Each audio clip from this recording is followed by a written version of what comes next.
জাপানি ভাষার বেসিক বা জেএলপিটি N5 গ্রামারের আজকের এই দারুণ বিশ্লেষণে সবাইকে স্বাগতম। আচ্ছা, জাপানি গ্রামার শুনলে কি লম্বা, একঘেয়ে আর ভয়ঙ্কর সব নিয়মের কথা মাথায় আসে? আজ কিন্তু পুরো ব্যাপারটা একদম অন্য একটা দৃষ্টিকোণ থেকে দেখা হবে। গ্রামারকে মুখস্থ করার কোনো ভীতিকর তালিকা হিসেবে না ভেবে চলুন একে একটা সুন্দর, গোছানো আর সহজে আয়ত্ত করা যায় এমন একটা আর্কিটেকচারাল ব্লুপ্রিন্ট হিসেবে চিন্তা করি। এই ব্লুপ্রিন্টটা একবার বুঝে গেলে জাপানি ভাষার একটা দারুণ শক্ত ভিত তৈরি করাটা একদম জলভাত হয়ে যাবে। তো আমাদের আজকের আলোচনার রোড ম্যাপে থাকছে মূলত 5টি ধাপ। প্রথমে থাকছে বাক্যের ভিত্তি ও পার্টিকলস, এরপর ভার্ব আর অ্যাডজেক্টিভ। 3 নম্বরে আমরা দেখব অস্তিত্ব, প্রশ্ন আর ইচ্ছার প্রকাশ। চতুর্থ ধাপে থাকছে দৈনন্দিন নিয়ম ও তুলনামূলক আলোচনা। আর শেষে একদম চূড়ান্ত প্রস্তুতির একটা ঝলক। চলুন শুরু করা যাক। আমাদের প্রথম পর্ব ভিত্তি ও পার্টিকলস, অর্থাৎ একটা বাক্যের একদম মূল কাঠামো। প্রথমেই আসে বাক্যের সবচেয়ে বেসিক প্যাটার্ন বা মৌলিক গঠন। জাপানি ভাষায় যে কোনো চিন্তা বা বাক্যকে সম্পূর্ণ করতে হয় একেবারে বাক্যের শেষে গিয়ে। এখানে একটা দারুণ পরিষ্কার হ্যাঁ বোধক আর না বোধক অবস্থা আছে। যেমন দেশ মানে হলো বা আছি। ধরুন ওয়াতাশি ওয়া গাকুসাই দেশ মানে আমি ছাত্র। এখন যদি বলতে হয় আমি ছাত্র নই, তাহলে কোনো জটিলতা ছাড়াই ওই দেশের জায়গায় শুধু যা আরিমাসেন বসিয়ে দিলেই হলো। ব্যাস, ম্যাজিকের মতো একটা নেতিবাচক বাক্য তৈরি হয়ে গেল। এবার আসা যাক পার্টিকেলের কথায়।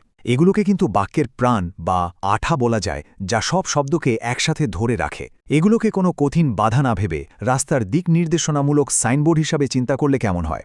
যেমন ওয়া বলে দেয় বাক্যের মূল টপিকটা কি, গা নির্দেশ করে সাবজেক্ট, আর ও হলো অবজেক্টের সাইন। ঠিক একইভাবে নি বোঝায় সময় বা গন্তব্য, দে দিয়ে কাজের জায়গা বোঝায়, আর এ বোঝায় দিক। এই ছোট্ট সাইনগুলো বাক্যকে একদম সঠিক পথে চলতে সাহায্য করে। বাস্তব জীবনে এই পার্টিকেলগুলো কিভাবে কাজ করে সেটা দেখলে সত্যিই অবাক হতে হয়। ধরুন বলা হলো নিহন এ ইকিমাস বা জাপানে যাব। এখানে দিক বোঝাতে চমৎকারভাবে এ পার্টিকেলটা বসেছে। আবার গাকুতে বেনকিউশিমাস বা স্কুলে পড়াশোনা করি, এখানে কাজ করা জায়গা বোঝাতে দে ব্যবহার করা হয়েছে। ব্যাপারটা খুবই সাধারণ, কিন্তু কি দারুণ কার্যকরী, তাই না? এবার আমরা চলে যাচ্ছি দ্বিতীয় পর্বে, ভার্ব এবং অ্যাডজেক্টিভ। এগুলোকে বলতে পারেন ভাষার ইঞ্জিন আর রঙের তুলি। মাসু ফর্মের কাজটা কিন্তু দারুণ লজিক্যাল, অনেকটা যেন গণিতের সূত্রের মতো। একটা মূল ভার্ব বা ক্রিয়াপদ সময়ের সাথে আর হ্যাঁ বা না বোধক অবস্থায় কিভাবে বদলায় তা ভীষণ গোছানো। যেমন তাবে মাসু মানে খাই, এর ঠিক শেষ অংশটা পাল্টে দিলেই হয়ে যাচ্ছে তাবে মাসেন মানে খাই না। অতীতে হলে তাবে মাসিতা বা খেয়েছি, আর অতীত নীতিবাচকে তাবে মাসেন দেশিতা অর্থাৎ খাইনি। ভেবে দেখুন তো, শুধু একটা রুট ভার্ব দিয়ে কত সহজে সময়ের এই দারুণ পরিবর্তনগুলো করা যাচ্ছে। এরপরই আসে জাপানি ভাষার দারুণ একটা টুল, তে ফর্ম। এটা মূলত এমন একটা মেকানিক্যাল ফাউন্ডেশন যেটা দিয়ে অনেকগুলো কাজকে একসাথে জোড়া লাগানো যায় বা কাউকে কোনো অনুরোধ করা যায়। যারা সবেমাত্র জাপানি শিখতে শুরু করেছেন তাদের জন্য এই ফর্মটা আক্ষরিক অর্থেই কথোপকথনের একটা বিশাল দরজা খুলে দেয়। এই তে ফর্মের ব্যবহারগুলো কিন্তু বেশ মজার। ভার্বের শেষের অংশটা সরিয়ে এই তে স্ট্রাকচার বসালে একটা সাধারণ কাজ মুহূর্তের মধ্যে খুব সুন্দর আর বিনয়ী একটা অনুরোধে বদলে যেতে পারে। যেমন তে কুদাসাই জুড়ে দিলে সেটা হয়ে যায় দয়া করে করুন। আবার কোনো কাজ চলছে বোঝাতে তে ইমাস, যেমন পড়াশোনা করছি। আর একটা কাজের পর আরেকটা কাজ করা বোঝাতে তে কারা, অর্থাৎ খেয়ে তারপর যাব। অ্যাডজেক্টিভ বা বিশেষণের দুটো আলাদা পরিবারকে পাশাপাশি রেখে তুলনা করাটা বেশ ইন্টারেস্টিং। জাপানি ভাষায় প্রধানত 2 রকমের অ্যাডজেক্টিভ আছে, ই অ্যাডজেক্টিভ যেমন ও কি বা বড়, এবং না অ্যাডজেক্টিভ যেমন শিজুকা বা শান্ত। মজার ব্যাপার হলো ই অ্যাডজেক্টিভকে নেগেটিভ বা না বোধক করার সময় শেষের ই বাদ দিয়ে শুধু কুনাই যোগ করতে হয়, কিন্তু না অ্যাডজেক্টিভের নিয়মটা একদম সাধারণ নাউনের মতো, যেখানে ওই যা আরিমাসেন যোগ করলেই কাজ শেষ। এই ছোট্ট পার্থক্যটা একবার ধরে ফেলতে পারলে আর কোনো ভুল হবে না। তৃতীয় পর্বে দেখা যাক অস্তিত্ব, প্রশ্ন আর ইচ্ছা। এগুলোই মূলত কথোপকথনে একটা দারুণ গভীরতা যোগ করে। অস্তিত্ব বোঝানোর গ্রামারটা ভীষণ সুন্দর একটা বিষয়। জানেন, জাপানি ভাষা পুরো পৃথিবীকে জীবিত এবং জড় এই দুটো ভাগে ভাগ করে।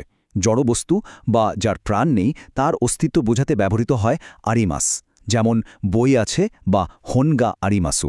অন্যদিকে প্রাণী বা শ্বাস নেয় এমন কিছুর বেলায় বলতে হয় ইমাসু, যেমন বিড়াল আছে বা নেকোগা ইমাসু।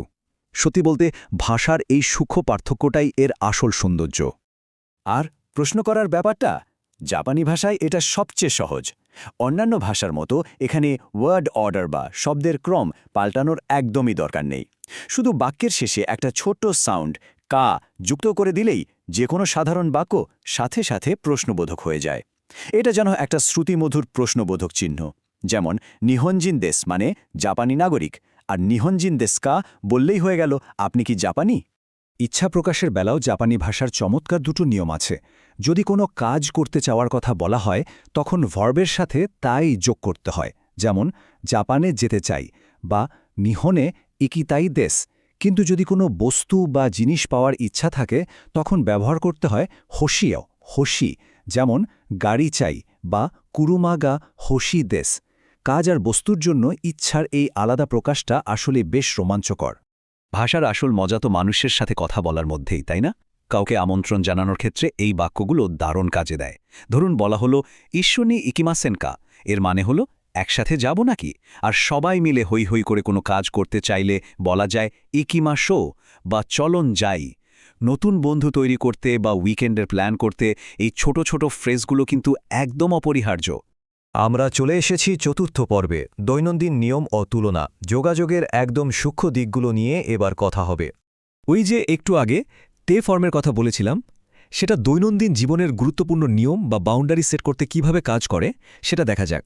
কাউকে কোনো অনুমতি দিতে চাইলে তে ফর্মের সাথে শুধু মো ই দেশ যোগ করতে হয়। যেমন ভিতরে আসতে পারো।